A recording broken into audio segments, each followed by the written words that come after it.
I'm gonna head into this Goodwill. It's also their career center. It's a very nice new store. I got really lucky at this Goodwill a while ago and I got a huge collection of snow babies along with a huge collection of Precious Moments figurines. I don't love all figurines, but I do love snow babies and Precious Moments. I don't expect to get that lucky today, but you never know what we'll find. So let's go inside and see if they have anything good.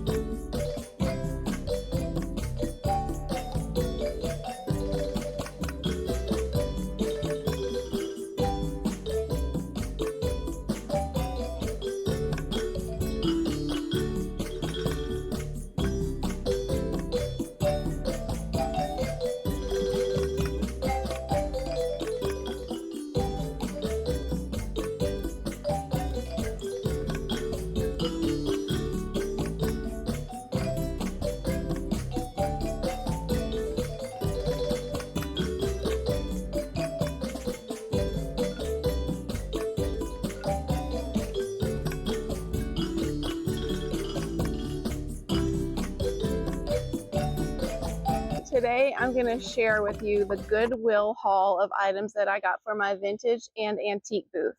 So last week I went to 4 thrift stores in 2 days. I went to 3 Goodwills and 1 Value Village.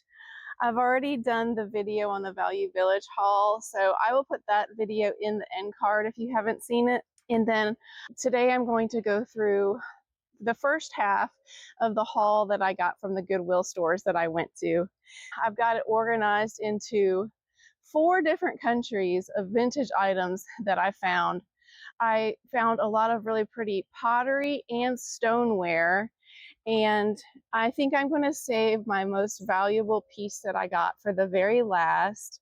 In terms of profit margin, I think that this piece is going to produce the best profit margin for me. So make sure you stay until the end, and maybe you can already guess which country the most valuable piece of pottery that I got is from. It's the piece of pottery that's in my thumbnail. So maybe you can already guess, but make sure you stay until the end until I showcase my best find. My first find was a German beehive goblet. I like these ones that say how much they hold.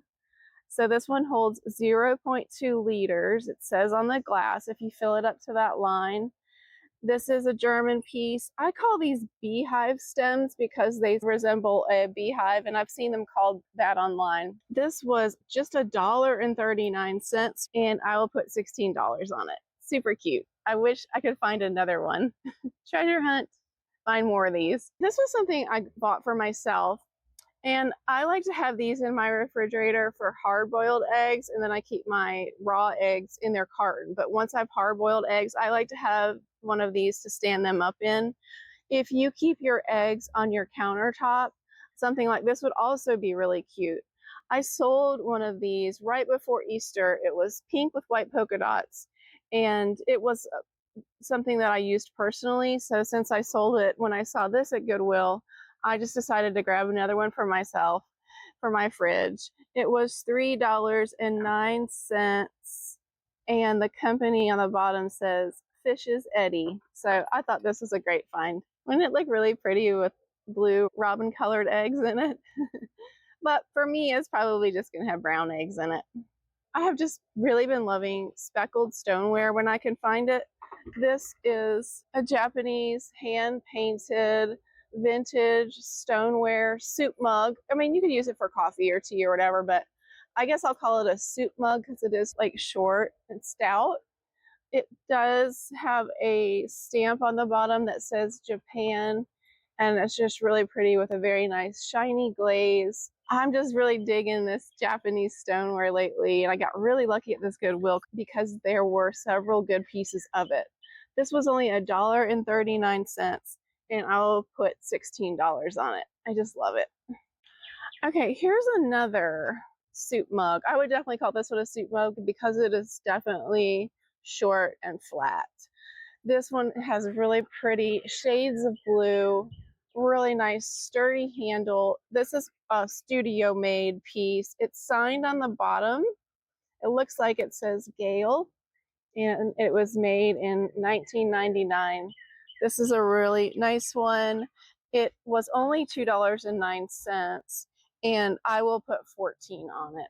This one I think is more valuable, but it was less money at just $1.39. Interesting how the pricing goes. This one also has a little bit of crazing on the inside. I probably need to do a little more research. The glaze is not cracked or anything, but I don't know if you can see that. I assume it's still food safe if it has that crazing on the inside. If you know anything about that, if it affects the food safety of it or the value of it, please let me know in the comments.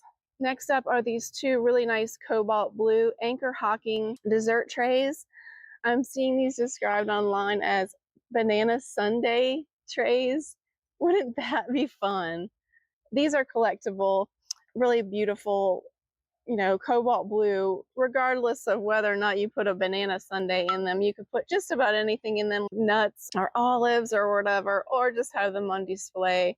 Have them as a trinket dish or a place where you leave your jewelry before you go to bed or whatever the case. These were $2.09 each, and I will price them at $20 a piece. So happy to find these. They're just beautiful. The glass is just lovely. No chips or cracks. Okay, I'm seeing this really pretty squat bud vase.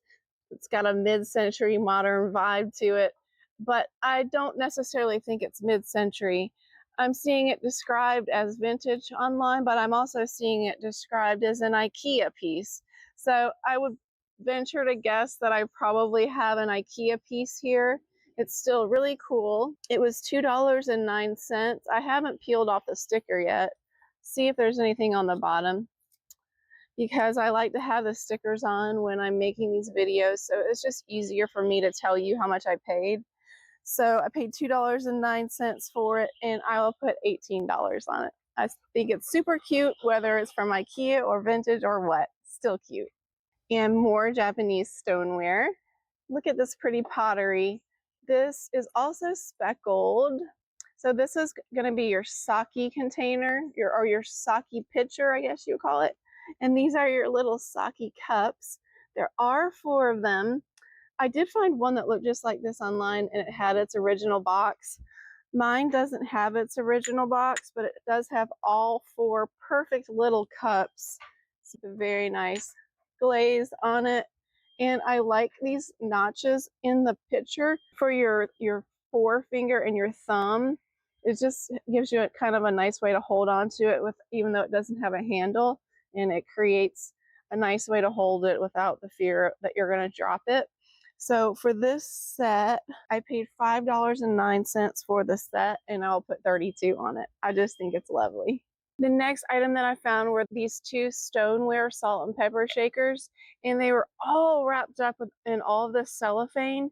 But I was peeking through the cellophane, and they looked like they were really cool, but it had so much wrapping on them, I really couldn't tell. So initially I put them back on the shelf and left them. I usually will check each aisle twice just to make sure I didn't miss anything. And the second time I went around, I picked these back up and put them in my cart. So once I got home and peeled off all of that cellophane and the stickers that were on the bottom, sure enough, it says Japan on the bottom of these. So this is more Japanese stoneware, and I just really like them.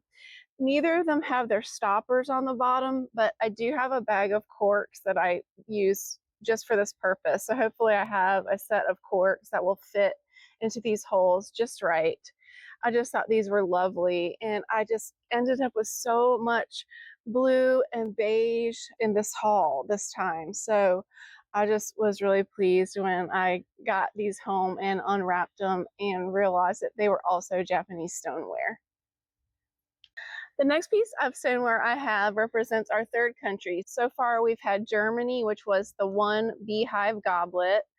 And then we've had lots of Japanese stoneware. And the 3rd country represented today is the good old US of A. This is an apple baker. What you do is you take an apple and you place it right in the middle of this post, and then you put it in the oven with cinnamon, sugar, apple pie spice, whatever it is that you want to make a delicious baked apple.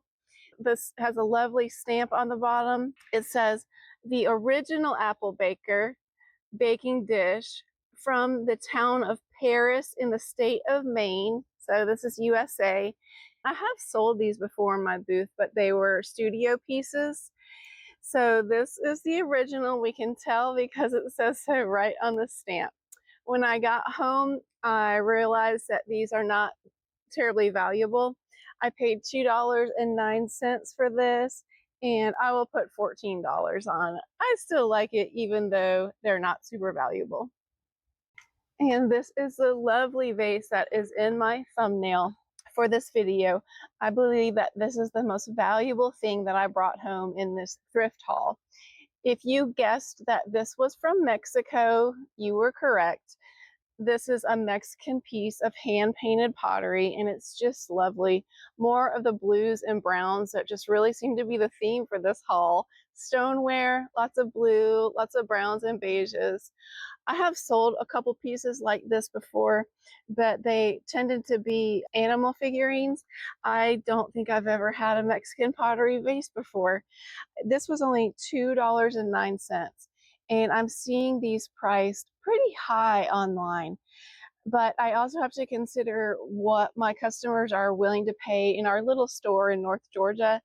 And so I'm going to put $38 on this and see how it goes. If it doesn't sell, I can always mark it down. But if it does sell in the high 30s, considering I only paid $2.09 for this beautiful piece, I think I got an amazing deal. So that was our fourth country in this tour around the world of vintage thrifted treasures. Mexico was our fourth country that was represented today. I just think that's so lovely and that it was a great find.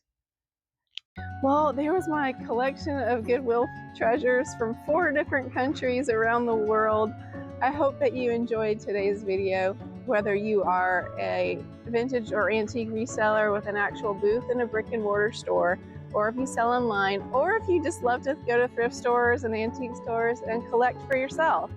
I hope that you found today's video valuable, and I look forward to seeing you again in the next video.